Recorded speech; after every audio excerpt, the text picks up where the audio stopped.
que não vai dar certo, que não vai sarar, que vai precisar de cirurgia. Quando você deixa esse pensamento te dominar, essa angústia, aí ela prevaleceu contra você. Então, mesmo que eu enfrente angústias na vida, o que eu não posso deixar acontecer é ela prevalecer contra mim. Então, eu tenho que aprender a lutar contra ela, porque ela não vai sair sozinha. Você não vence ela de qualquer forma, apenas deixando quieto ali. Não, é confrontando que nós vamos vencer. A pessoa tem que lutar, só que ela tem que saber a maneira certa de fazer. O que ela precisa fazer neste dia, nessa hora da angústia. Primeira coisa, ela precisa clamar a Deus. Ela precisa invocar o Senhor. Aqui no Salmo 120, volta uma página aí, ou duas. Salmo 120, versículo 1, diz assim: na minha angústia, clamei a quem? Ao Senhor, e Ele me ouviu. Então, a primeira coisa que eu tenho que fazer não é contar para alguém, não é me isolar, não é me esconder. Essa tristeza, falta de disposição para você fazer o que tem que fazer, primeira coisa, você tem que apresentar a situação diante de Deus. Você tem que clamar, porque quando você clamar, Deus vai ouvir. E quando Ele ouve, também Ele dá a resposta. A resposta vai vir, a direção, para que você saiba exatamente como proceder. O erro, ou o engano, é que às vezes a gente, quando angustiado, aí não dá vontade de clamar. Porque a pessoa está entristecida, ela está afadigada, aí vontade não dá. Mas você não ora por vontade. Você ora porque é um dever que Jesus falou. Ele não disse isso? A oração, ela é um dever. É ali que você se fortalece. É ali que a resposta está. Então, mesmo que o coração esteja angustiado, a pessoa não deve deixar de falar isso com Deus. Orar, meu Deus, olha, esse pensamento está me escravizando, que vai acontecer uma coisa errada com o meu filho, com o meu marido, que a minha saúde não está bem. E ela ora. Quando você orar, Deus vai ouvir. Depois de Deus ouvir, Ele vai responder. Salmo 107 agora. Vou ficar um pouquinho aqui no Salmo. Volta aí, Salmo 107. O versículo 19 e o 20. Então, clamaram ao Senhor na sua angústia, e Ele os livrou das suas necessidades. Tem tradução que fala dificuldades. Enviou a sua palavra e os sarou, e os livrou da sua destruição. Então, quando eles clamaram a Deus na angústia, irmãos, a Bíblia fala que Deus livrou eles das dificuldades, necessidades, como? Enviando uma palavra. Uma palavra, ela faz toda a diferença na vida da pessoa que orou, e confia que Deus, Ele responde. Porque às vezes nós oramos e não ficamos atentos à resposta de Deus. Quando Deus envia uma palavra, tem um propósito, era para livrar eles da onde? Da destruição. Porque quando você está angustiado, entristecido, deixa de fazer o que tem que fazer, o caminho que você está indo, a rota, é para a destruição.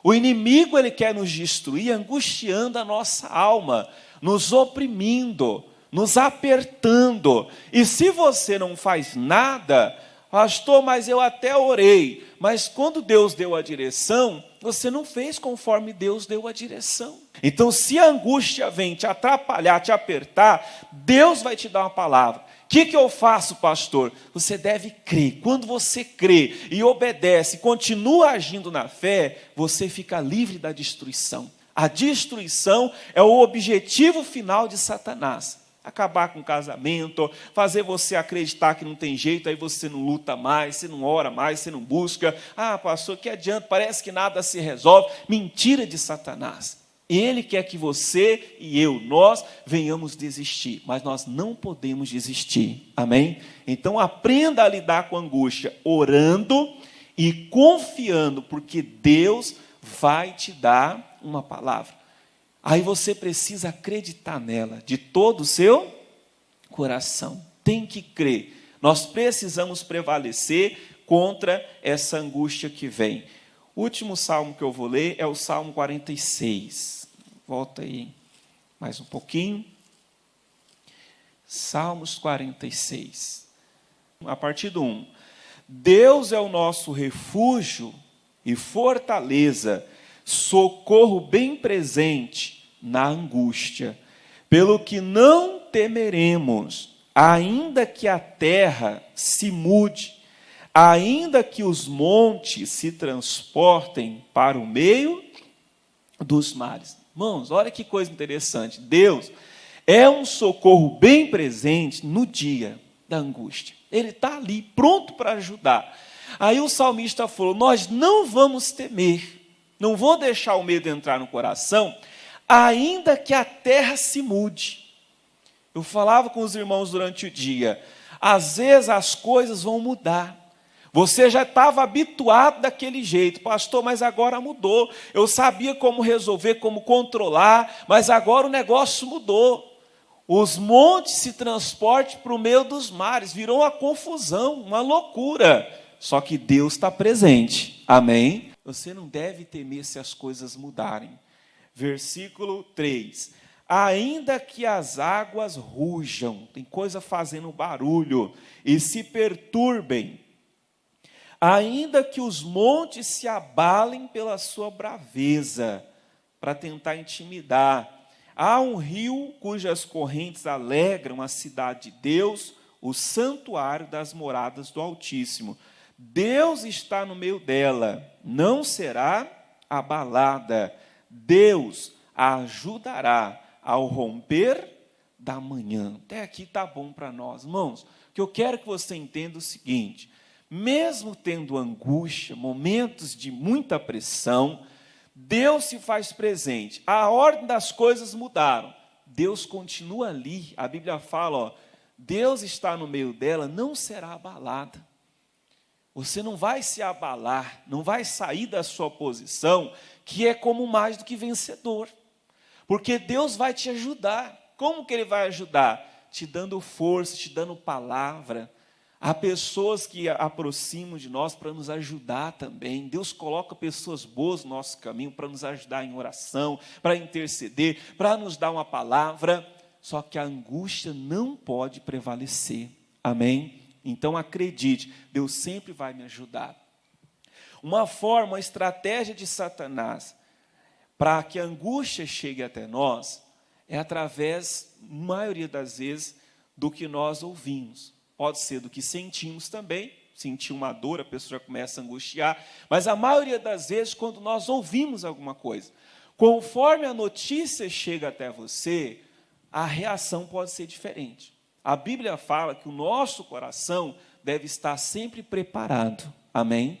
Nós vamos ver um rei que ele recebeu uma notícia difícil, e a reação dele, para que a angústia não ficasse ali e dominasse, foi a reação certa, que todo homem e mulher de Deus tem que ter. Lá em 2 Crônicas, capítulo 20. Segundo livro de Crônicas, capítulo 20. A partir do versículo 1, fala assim.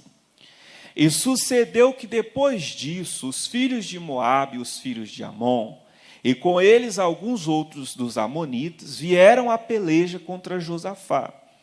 Então vieram alguns que deram aviso a Josafá, dizendo, vem contra ti uma grande multidão da além do mar e da Síria, e eis que já estão em Azazon Tamar, que é em Gede. Então Josafá temeu, e pôs-se a buscar o Senhor, e apregoou jejum em todo Judá. E Judá se ajuntou para pedir socorro ao Senhor. Também de todas as cidades de Judá vieram para buscarem ao Senhor. Aí nessa busca a Deus, Deus usa um profeta para dar uma palavra, que está no versículo 17. O restante é cada lição de casa, né? No 17 o profeta falou assim, olha, nesta peleja, gente, não tereis de pelejar. Parai, está em pé, e vede a salvação do Senhor para convosco, ó Judá e Jerusalém. Não temais, nem vos assusteis, amanhã saí-lhes ao encontro, porque o Senhor será convosco. Então olha para você ver, ele recebe a notícia: rei, você que está na frente aí, você tem que saber, vem contra ti uma grande multidão, e já estão perto já. Então na hora que ele recebe a notícia, como ser humano, ele teme, ele sente aquela notícia. Mas se ele não fizesse nada, irmãos, a alma ia ficar como? Angustiada. Meu Deus, e agora o que eu vou fazer? Esse exército, essa notícia que eu recebi, como que eu vou fazer, meu Deus? Ele poderia falar: cadê o soldado? Que arma que a gente tem? Conta os soldados, vamos se organizar. Não, primeira coisa, vamos buscar quem? Vamos buscar Deus.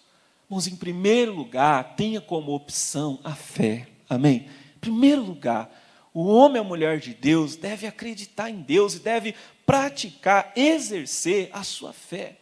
Mas às vezes nós não praticamos, ficamos sempre dependentes de algo, usamos a fé no último estágio. Bom, a primeira coisa é buscar Deus. Ele vai te ajudar, ele vai te fortalecer para você vencer. Então, ele reuniu todo mundo: gente, vamos buscar Deus, não vamos preparar as armas, não. Primeira coisa, vamos buscar Deus, vamos ter direção antes da gente fazer alguma coisa, para a gente não perder tempo. Sem direção, a gente só perde tempo. Então, tenha a direção certa. Quando começaram a buscar, depois você vai ler em casa, o Josafá orou, citou a palavra: Deus, o Senhor disse, se a situação ficasse, eu estou resumindo nas minhas palavras, a situação ficasse difícil, a gente podia orar que o Senhor ia dar uma resposta e tudo mais. Aí Deus envia o profeta para falar uma coisa, irmãos, que é muito difícil a gente fazer, que é não fazer nada quando a coisa está difícil. É muito difícil você não fazer nada, e eu também, porque a gente quer resolver o negócio e quer resolver logo. Só que a resposta de Deus era: olha, nesta peleja, vocês não vão pelejar, ninguém vai lutar, vocês vão somente confiar. Isso é muito difícil de fazer, você confiar. Nós temos que praticar isso cada dia. Nós devemos confiar nele de todo o coração. A alma dele já estava em paz, de todo o povo, não estava angustiado. Você acha que alguém vai lutar, vai para uma guerra e chegar lá para não fazer nada, angustiado? Ninguém vai assim. Se você estiver angustiado, você nem vai para a guerra, porque vai perder. Eles já estavam como? Em paz, porque souberam reagir com o impacto da notícia. Buscaram a Deus. Aí Deus falou: olha, vocês só vão confiar, só que vocês têm que ir para a guerra. Vocês vão para a peleja, mas aí vocês têm que estar como? Parados, e vocês vão ficar em pé. Tem hora, irmãos, que não tem mais o que fazer. Você tomou medicação, você fez o que o médico pediu. Pastor, o que mais que eu vou fazer? Você precisa confiar em Deus. Você tem que acreditar. Com a alma em paz, você vai para a guerra, você vai para uma batalha na certeza de vitória. Mesmo que algo não esteja mais no alcance da tua mão, porque agora é a mão de Deus só, a vitória vai vir, porque essa mão aí não falha, amém? Então certifique se você fez o que tinha que fazer. Orar é a nossa parte. Ah, mas angustiado, pastor, não dá nem vontade. Irmãos, ele se esforçou. Ele ajuntou o povo e falou: vamos fazer um jejum, porque olha, não é fácil não, diante dessa notícia. Imagine o rei: Deus do céu, tanta coisa a gente tem que enfrentar, tanta coisa para preparar, mas ele: não, vamos buscar Deus aqui. E buscaram de verdade. Comece a buscar Deus. Não ore, pastor, estou preocupado com tanta situação, meu Deus, abençoe isso, tudo. Não, ore, concentre a sua oração. Se é de adoração, agradecimento, se é para buscar uma inspiração, para você meditar, esteja concentrado. O diabo quer roubar a nossa atenção, para a gente desacreditar. Outra segunda coisa que eu separei hoje é o cansaço. O cansaço, ele vem por um esgotamento. Ele é as forças da pessoa se esvaindo. E também é uma coisa que todo mundo, se não sentiu, vai sentir, que é um cansaço. Então nós temos que ter cuidado, que às vezes vai vir um cansaço, até físico. Se a pessoa não cuidar, um esgotamento espiritual, não sei se eu posso usar esse termo, que é quando a pessoa, ela deixou esvaindo a força e não renovou, não buscou.